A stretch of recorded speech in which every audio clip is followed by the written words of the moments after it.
हैं, ये कैसा जज्बा है? ये आज इलेक्शन हो रहा है, कोई जंग हो रही है?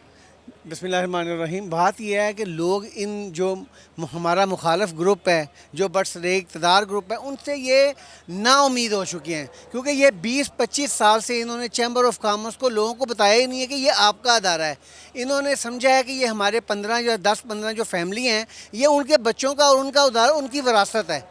अब लोगों को हमने जगाया। 20 साल बाद कोई ऐसी अपोजिशन आई है जो लोगों के हकूक़ की बात कर रही है, जो अपने शहर की बात कर रही है कि इसमें आपने गुजरांवाला चैम्बर ऑफ कॉमर्स ने आज तक गुजरांवाला की कम्युनिटी के लिए और शहर के लिए क्या किया है।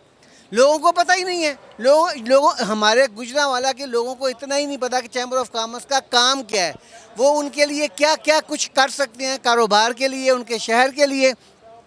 उनके लोग, हमारे जो बिज़नेस कम्युनिटी है, उनको चैम्बर ऑफ कॉमर्स से हमेशा दूर रखा है। इस वजह से अब लोगों को जब ये अवेयरनेस पता चली है, उनको पता चला कि ये कितना तगड़ा अदारा है और ये हमारे लिए कितना ब्रिज का किरदार अदा कर सकता है हमारी एक्सपोर्ट के लिए। हमारी लोकल एडमिनिस्ट्रेशन के साथ जो प्रॉब्लम होती है मुख्तलिफ महकमों के साथ, उनको अब पता चला कि चैम्बर ऑफ कॉमर्स तो इसका मीडिएटर है, ये ब्रिज है, इसने हमारे मसाइल हल करने हैं, गवर्नमेंट के कोई भी प्रॉब्लम हो हमारा। लेकिन लोगों को आज से पहले ये पता ही नहीं था, इसलिए लोग जोग दर जोग आ रहे हैं, दुआएं कर रहे हैं। अब यकीन करें, कोई मैं पूछता हूँ आप क्या कह रहे हैं, कहते हैं मैं दुरूद शरीफ पढ़ रहा हूँ, कोई कह रहा है मैं आयतुल कुर्सी पढ़ रहा हूँ, कोई कह रहा है मैं इज़ा जा नसरुल्लाह पढ़ रहा हूँ। मतलब कि हर बंदा पढ़ाई कर रहा है। और जो इन्होंने ज़्यादती परसों की है, इंशाअल्लाहुल अज़ीम उनका भी इनको जवाब देना पड़ेगा। आपको पता है कि पहले इलेक्शन कमीशन ने हमारे वोट निकाले, जो हमने बहाल कराए, इसका मुँह काला हुआ। उसके बाद इन्होंने अपने वोट जाली डाले अपनी लिस्ट में, प्रोविजनल लिस्ट में, और फोर्ज करके लोगों की रिटर्नों को टेम्परिंग करके उनकी जो सेल की फिगर थी उसको बढ़ा के इन्होंने अपने वोट की खातर उन बाद में जब साबित हो गया तो इन्होंने अपने ही वोटर्स के ऊपर डाल दिया कि इन्होंने हमें ऐसा दिया था। अब जब दोबारा उसको वेरीफाई किया तो ये गलत रिटर्न्स हैं, ये खुद माने। पहले अपने हाथ से सेक्रेटरी जनरल ने मोहरें लगा के बताया कि ये मेरे पास डॉक्यूमेंट्स हैं जो बिल्कुल ठीक हैं। जब दोबारा उसको रिकन्फर्म किया, वेरीफाई किया, तो पता चला 26 लोग ऐसे हैं जिनकी रिटर्न का फिगर इन्होंने टेम्परिंग की हुई थी। अभी तो इनको इस इलेक्शन के बाद उसका भी हिसाब देना पड़ेगा। ये सब हम रास्ते से थोड़ा सा साइड पे हो जाते हैं ताकि पीछे से लोग भी, वोटर्स भी नज़र आए।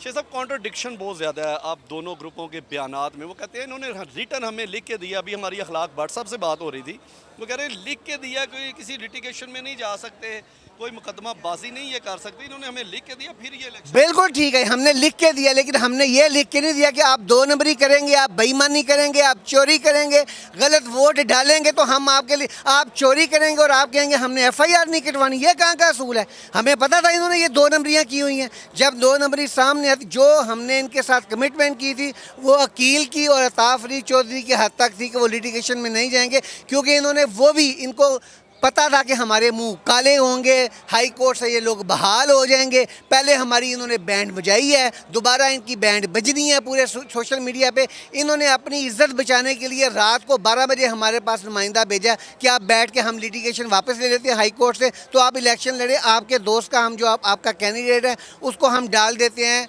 उसके कैंडिडेशन लिस्ट में। रात को 12 बजे इन्होंने बात करके सुबह जाके अपनी रिट उठाई हाई कोर्ट से, तो उस पर हम कायम हैं, उसके दोनों के ऊपर कोई लिटिगेशन नहीं है। लेकिन अगर ये चोरी करेंगे, बदमाशी करेंगे, 2 नंबर वोट डालेंगे और अनलॉफुल एक्टिविटी कोई भी करेंगे, उस पर हम जाएंगे, क्यों नहीं जाएंगे। इस वोट जो परसों जो डाले गए, जो शामिल किए गए, उसका लीगल स्टेटस इस वक्त क्या है? उसका लीगल स्टेटस ये है कि वो हमने चैलेंज किए हुए थे। इन्होंने अपनी एक एग्जेक्टिव बॉडी की मीटिंग बुला के उसमें उन्होंने 60 वोटों को चेक किया। उन्होंने कहा जी कि 32 वोट गलत हैं, हम मानते हैं कि हमने बेईमानी की है। उन्होंने खुद इस पे माने कि हमने टेम्परिंग की है, बेईमानी की है, और अपने हाथ से लिख के दिया कि हम बेईमान हैं, हमने ये काम किया है। उसके बाद वो बाकी इन्होंने लिख के दिया ये इतने ठीक हैं। लेकिन ये तो इनके कहने की बात है ना, 32 भी तो इन्होंने ही डाले थे ना ठीक कह के, तो वो खुद बाद में माने कि 32 गलत है। इसका मतलब है कि ये गलत लोग हैं, कंट्रोवर्शियल है। वो 28 का तो अभी फैसला होगा, ये इन्होंने कहा है ठीक है। जब हमारे सामने वो पेश करेंगे हम उसको रीचेक करेंगे तो पता चलेगा। DGTO से मामला अब इस्लामाबाद हाई कोर्ट में चला गया। नहीं नहीं नहीं, वो डीजीटीओ के पास अभी मौजूद है मामला। इन्होंने कहा है कि इनकी तरफ से कहा है कि ये ठीक है, लेकिन अभी तक डीजीटीओ ने उनका फैसला नहीं किया। और जब फाइनल लिस्ट लग जाती है उसके बाद उसमें रद्दोबदल नहीं हो सकता।